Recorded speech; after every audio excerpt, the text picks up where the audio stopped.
जय उत्तराखंड वैष्णो मोटेल में आपका हार्दिक स्वागत है। कोरोना इस महामारी में हम आशा करते सोशल डिस्टेंसिंग नियमों का पालन कर रहे होंगे, साफ सफाई रखी होगी आप लोगों ने और अपने तक सीमित होंगे, लोगों से दूर बनाए रखी होगी, मार्केट नहीं जा रहे होंगे और कोरोना की इस महामारी में समाज से आप कंधे से कंधा मिलाकर कार्य कर रहे होंगे और आशा है कि जल्दी ही कोरोना महामारी दूर हो। खबर आपको दिखाने जा रहे हैं चार धामों की। चार धामों की यात्राएं शुरू होने वाली है। 30 तारीख से बद्रीनाथ के कपाट खुलने वाले हैं, तुंगनाथ के कपाट खुलने वाले हैं, गंगोत्री यमुनोत्री यात्रा शुरू होने वाली है और केदारनाथ यात्रा। अब सोचने वाली बात यहाँ पे आ रही है, कोरोना की इस महामारी में क्या ये यात्राएं हो पाएंगी? ये कैसे संभव है? जबकि हम अभी पिछली खबरों में आपको दिखा चुके हैं कि वहाँ पर 2-2, 3-3 फुट की बर्फ पड़ी हुई थी, जिससे सफाई कार्य चल रहा है, जिसमें आर्मी के लोग, वहाँ के लोग लगे हुए हैं और लगभग काम इसका हो चुका है। वहाँ के जो प्रबंधक है उन्होंने बताया कि वहाँ पर चलने लायक रास्ता बन चुका है, जिसमें आम आदमी पैदल जा सकता है। लेकिन अब सोचने वाली बात ये है कि जो इनके मुख्य पुजारी हैं वो यहाँ तो रहते नहीं हैं। बद्रीनाथ जी के पुजारी जी रावल जो उनके मुख्य पुजारी हैं वो केरल रहते हैं और केदारनाथ जी के राजस्थान में। अब सोचने वाली बात है कि क्या इस कोरोना महामारी में जहाँ पर पूरा आने जाने के आवागमन के साधन बंद हैं, ट्रेनें बंद हैं, हवाई जहाज बंद हैं, तो ये लोग पहुंच पाएंगे क्या? लोगों के दिमाग में काफ़ी शंका है। मुझे काफ़ी दिन से फोन आ रहे थे कि सर इसमें कैसे होगा। तो ये सोचने वाली बात है कि मंदिर को 30 तारीख को बद्रीनाथ के कपाट, केदारनाथ के कपाट, तुंगनाथ के कपाट जो हमने आपका पिछले वीडियो में बताया है, गंगोत्री यमुनोत्री की शुरुआत हो चुकी है।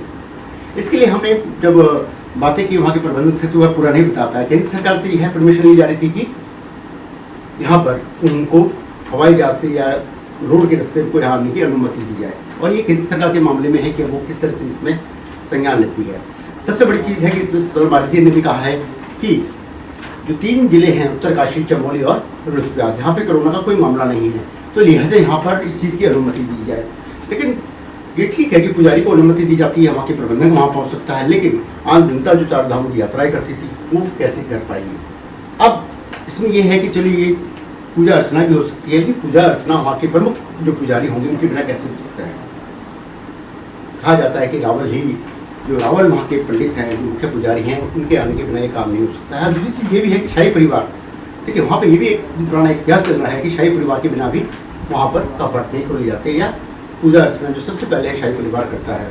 तो इस कोरोना महामारी में क्या परिवार भी जा पाएगा? उनकी भी थोड़ी सी एक यह सुनने में आ रहा है कि वो भी शायद ना जा पाएंगे। यहाँ पर सबसे बड़ी चीज़ एक आती है कि जो 1900 के आसपास का जो इनका एक ट्रस्ट बना था उसमें ये भी ये है कि इसका मुख्य पुजारी रावल जो हैं ब्रह्मचारी होते हैं, ज्ञाता होते हैं, जिनको इस संस्कृत का ज्ञान होता है। तो उसमें भी एक ऐसा प्रारूप बनाया हुआ है कि मान लो कि वो पुजारी यहाँ नहीं आ सकते, तो डिमरी जो वहाँ के डिमरी जाति के लोग अगर वह ब्रह्मचारी हैं और संस्कृति ज्ञाता है तो सोचने वाली है कि 4 धाम की यात्रा, 4 धाम की यात्रा में अब वहाँ पर किस तरह से होगा। आज हमारी वहाँ के प्रबंधक से बात हुई तो उन्होंने कहा कि वहाँ पर अभी सरकार ने यह अनुमति दी है कि वहाँ पर उत्तराखंड के प्रसिद्ध मंदिर यमुनोत्री, गंगोत्री, केदार, बद्री, तुंगनाथ और भविष्य बद्री, इनको खोलने की अभी हमने समीक्षा की। जिस समीक्षा के अंदर हमने ये पता किया कि तीनों जिलों के अंदर उत्तरकाशी, चमोली और रुद्रप्रयाग जिले के अंदर कोई भी कोरोना इन्फेक्शन नहीं है, कोई कोरोना पॉजिटिव नहीं है। तो हम इस समय केंद्र सरकार को अपनी समीक्षा लिख करके भेज रहे हैं कि ये मंदिर खोले जा सकते हैं या आवश्यक पुजारी ही जाएंगे, अन्यथा कोई व्यक्ति नहीं जाएगा। और इसके साथ साथ जो धर्मशाला के खुलने की बात है, तो ये जब लॉकडाउन खत्म होगा उसके बाद ही केंद्र सरकार की डायरेक्शन पर विचार होगा। अभी हम मीडिया से भी ये प्रार्थना करेंगे कि मीडिया वालों को हम अपना जो सूचना है वो दे देंगे, बाइट दे देंगे।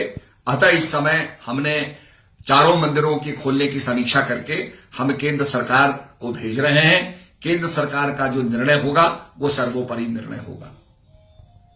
जिसे अणु यात्रा कह सकते हैं 30 अप्रैल से शुरू होगी ऋषिकेश से, 24 अप्रैल को नरेंद्र नगर राज दरबार में जाएगी, वहां से जोशीमठ होते हुए 29 को बद्रीनाथ पहुंच जाएगी। सुबह 4:30 बजे बद्रीनाथ के कपाट खुलेंगे और आरती होगी। अब यहाँ पे यही चीज़ ये है कि अभी फिलहाल प्रशासन यही कह रहा है, सतपाल महाराज जी भी ये कह रहे हैं कि वहाँ फिलहाल हमें अनुमति दी जाए। मुख्य पुजारी का कहना है कि अभी हमने वहाँ से 40 आदमियों को परमिशन दी है जो वहाँ के काम करेंगे, बाकी लोगों को आने जाने का कुछ नहीं होगा। तो एक और बहुत अच्छी पहल की जा रही है जिसकी शुरुआत हो रही है कि सब लोग अपने घरों में रहेंगे, कोई यात्रा में नहीं जाएगा। को देखकर जायजा लिया आपने? प्रशासन द्वारा बद्रीनाथ धाम की तैयारियों का जायजा लिया गया, किस तरह से, किस तरह का नुकसान, कितना और काम? इस बार जो बद्रीनाथ जी के धाम हैं वो अपने निश्चित समय पर खुलेंगे, ऐसा अभी तक संज्ञान में आया है। और जो प्रशासन की ओर से जो भी कार्रवाई की जाती हैं उसके संबंध में मेरे द्वारा वहाँ निरीक्षण किया गया है और हम लगभग तैयारी हमारी पूरी की जा चुकी है और अभी हमारे पास 10 दिन बाकी हैं। तो इन 10 दिनों में हम लगभग सारी तैयारियां कंप्लीट हो जाएंगी। परंतु इस बार जैसे कि आप सभी विदित है, कोविड-19 की वजह से लॉकडाउन चल रहा है। तो इस बार की जो चारधाम यात्रा है इसमें जो है केवल जो वहाँ पे पूजा पाठ करते हैं उन्हीं को अनुमति दी जाएगी और अन्य दर्शनार्थियों को उसके संबंध में कोई अनुमति नहीं होगी। जी, बर्फबारी से कितने परसेंट को नुकसान है, ये किस तरह का काम बाकी है यात्रा को लेकर? बर्फबारी की वजह से काफ़ी नुकसान वहाँ हुआ है क्योंकि इस बार रिकॉर्ड तोड़ बर्फ पड़ी है, लगभग 11 से 12 फीट बर्फ बद्रीनाथ जी में पड़ी और नुकसान काफ़ी है, परंतु हम इसको 8-10 दिन में रिस्टोर कर लेंगे। जी सर, जिस तरह से बद्रीनाथ किया पता है कितने लोगों को इसको अनुमति दी गई, किस तरह की व्यवस्थाएं चलेगी? जो स्थानीय लोग हैं क्या उनको भी मिलेगी क्या? नहीं, किसी भी दर्शनार्थी को कोई अनुमति नहीं मिलेगी, केवल जो वहाँ पे पूजा पाठ कर रहे हैं उन्हीं को अनुमति मिलेगी। यात्राओं से लाइव आरती दिखाने का भी प्रावधान हो रहा है कि आप अपने मोबाइल से या अपने लैपटॉप से या अपने टीवी पे वहाँ का लाइव देख सकते हैं। ये बहुत अच्छी खबर है। और जब तक कोरोना 3 तारीख तक तो कोई वहाँ यात्री जा नहीं सकता। 3 तारीख के बाद सरकार किस तरह का निर्णय लेती है, उस टाइम कोरोना के किस तरह के केसेस होंगे, इस महामारी में कितना परसेंटेज डाउन हो चुकी होगी, ये बात की बात है। पर 3 तारीख तक यह कहा जा रहा है कि वहाँ 40 लोग जो वहाँ के कार्यकर्ता होंगे वो जाएंगे मुख्य पुजारी के साथ और वो लोग वहाँ आरती करेंगे। आम आदमी को वहाँ जाने की बिल्कुल अनुमति नहीं होगी। इन धामों में लोग लाइव अपने घर से देख सकते हैं। इसके लिए केंद्र सरकार और राज्य सरकारें ये जान से जुटी हुई हैं कि हम लोग घरों में बैठ के इन दर्शनों को करें और कोरोना महामारी में इस वक्त हम अपने घरों से बैठ कर अपने परिवार के साथ इन 4 धामों की आरतियों को देखें, उनके दर्शन करें। हमें आशा है कि आप लोग इसमें सहयोग करेंगे और लाइव बद्रीनाथ, केदारनाथ, तुंगनाथ, गंगोत्री, यमुनोत्री के दर्शन करेंगे 3 तारीख के बाद। और अगर हमें खबर मिलेगी किस तरह से आप कर सकते हैं, इसके लिए भी हम आप लगातार प्रयास सरकार से के साथ लगे रहेंगे। जय उत्तराखंड। जय उत्तराखंड। पहाड़ से जुड़ी खबरों को वॉइस ऑफ माउंटेन्स आपके लिए लगातार ला रहा है।